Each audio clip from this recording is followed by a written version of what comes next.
Welcome back to day 23 of 30 Days to Learn Photoshop. This is the Transform Tool lesson. My name is Ben Gribbin, and in today's lesson we're going to look at the transformation tools as well as image and canvas size. We're going to consider what the difference is and what these options do. So let's go ahead and switch over to Photoshop. You see we've got a photograph open here, one taken from photojune.net. And we're going to work through the different transformation controls that we can do with our document, as well as changing the image and canvas sizes. So let's start with scale. We are going to click onto the move tool, and then we're going to click onto our layer. Now this opens up these transformation selections, providing we have them turned on, which allow us to scale.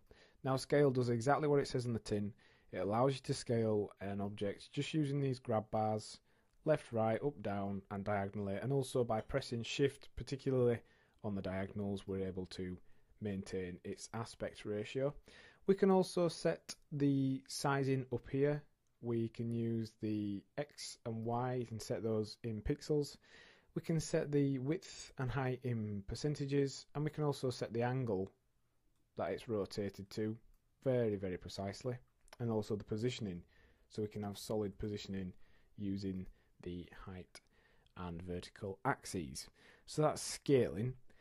Then we can also rotate. Now you saw us do it there using this option, but once we've clicked on it, the option bar changes to this and we can rotate our image. So that's fairly self-explanatory. All you do is you literally go from the image onto the edge of the artboard if it's larger than the artboard. If not, just go to one of the corners or any of the outer perimeter, and that will change to this kind of curved double-headed arrow. One thing you can do with the rotate tool is you can set this point here to be your rotation. So it starts off and snaps to the center of the photograph, but if we put it there, now you can see it's rotating from that point. So you can use that when duplicating shapes and you want to change them very slightly. We can literally set that anywhere, so that's how you change your rotation reference point. And then on the actual edit menu, we have some more transformation options. We've got free transform, which just lets you do basically the same thing as the move tool. It is the same thing as the move tool. If you go to transform though, you'll see we've also got distort, perspective and warp, as well as rotate and flip. So we're going to look through those now. Starting with skew. Skew is used to adjust an image's basically slant. So we can change each side on its own.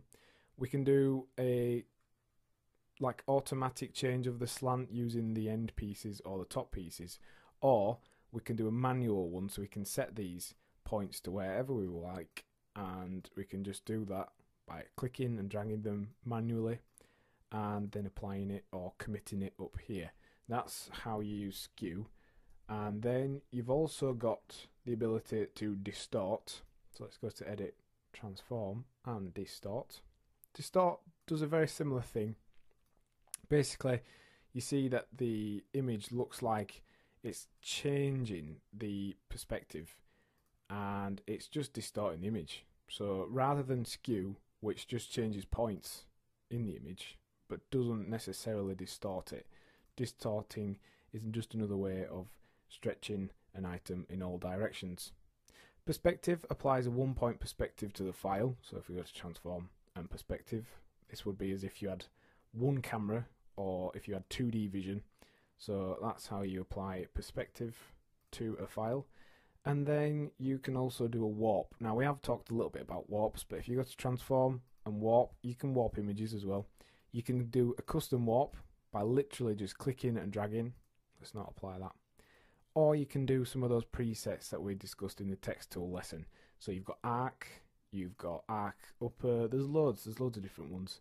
All the symbols, very self-explanatory, and they're adjusted using these key grips here. So if you're not sure how to adjust it, look for the grips.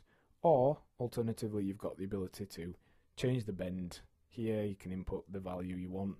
You can also change the heights and the vertical distance and all sorts of stuff there. So that's a very handy tool to use, particularly when you're trying to straighten out things that have got curves on them and stuff like that, and just making images and graphics a little bit more interesting. So we're going to do a practical now.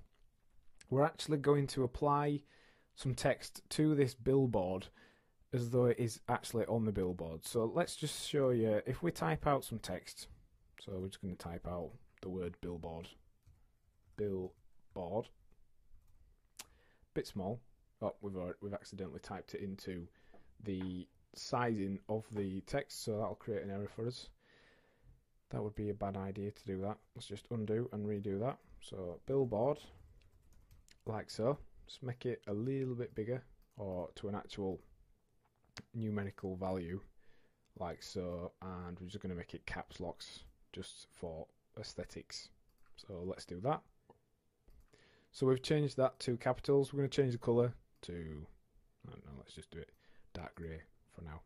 So we're going to apply this text to our billboard, but you see the problem we've got is it's in a different perspective and it doesn't look like it's there. So if I just drag this to the billboard now, it just looks like it's laying over the top. It's not on the same perspective. It doesn't appear to be applied to the billboard.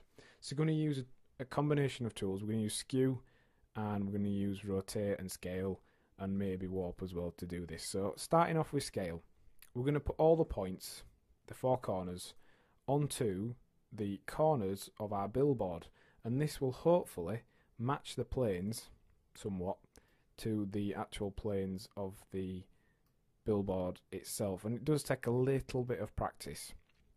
It's a bit finicky at first when you first get used to it. You want to line up the end pieces ideally. So because this is kind of a 2-point perspective, it's a little bit more difficult and it does take a little bit more time. So we're going to scale the image and we are going to tweak. So you switch to the quick scale by going Command and T, or Control and T, and then you can do warps as well if you wanted to do that. But let's just go back to transform and skew, and let's try and match as best as we can the text to this billboard. And this is a little bit of a more tricky object purely because it is 2-point perspective. It's got 2 different planes of view in here because of the angle the picture's been taken at. So that's probably going to be the closest we can get that. Now that looks kind of realistic but not quite, and because of the way that text tools in Photoshop work, we can't do all of the transformations that you could do with just a shape layer or a normal layer. So we are going to rasterize the text now. Not too much of a problem.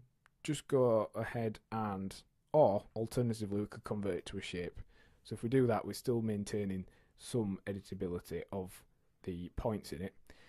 So let's go to perspective, which is going to help us be able to change the perspective. And it is literally a matter of just tweaking, changing things piece by piece until you're happy personally, until you think it looks quite reasonable.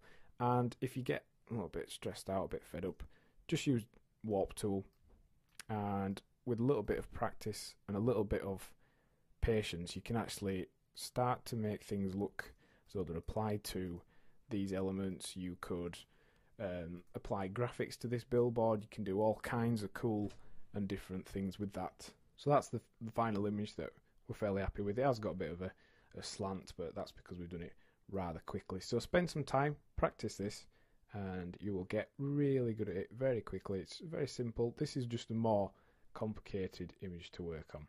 Now the final thing we want to cover in this lesson is image size and canvas size. Up until now we have showed you how to resize elements within the artboard, but we haven't covered how to actually resize the artboard or how to resize the image and the artboard at the same time. So the image size is a way of being able to resize our image. Photoshop does a pretty decent effort at resizing pixels, so you can kind of sometimes get away with resizing something a third larger or 2/3 in some cases without losing too much detail. So all you need to do is go into image size, and you can set this to, let's try 2500, like so. We've got these constraint proportions on, so that keeps the aspect ratio correct, and it will change our height automatically, if you notice there, like so. Again, you can use dragging on the labels.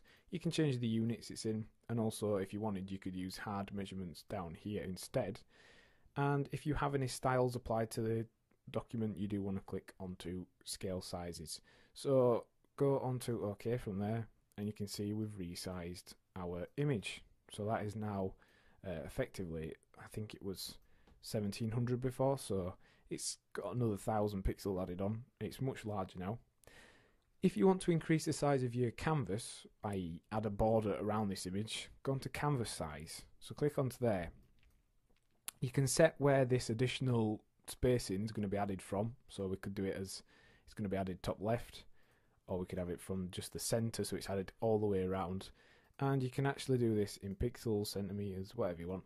Let's just add on an extra 1500 pixels onto our height, onto our width, sorry, and another 1000 onto the height of it, like so. You can click on relative if you wanted, so we could add on, keep the aspect ratio, and then press OK, and you see now we've changed the canvas size. Why would you use that? Well, it allows you to combine elements together. If something's larger than the actual photograph contained within it, you can then apply all kinds of special effects, and it just helps with general photo manipulation in cases where you want to resize something.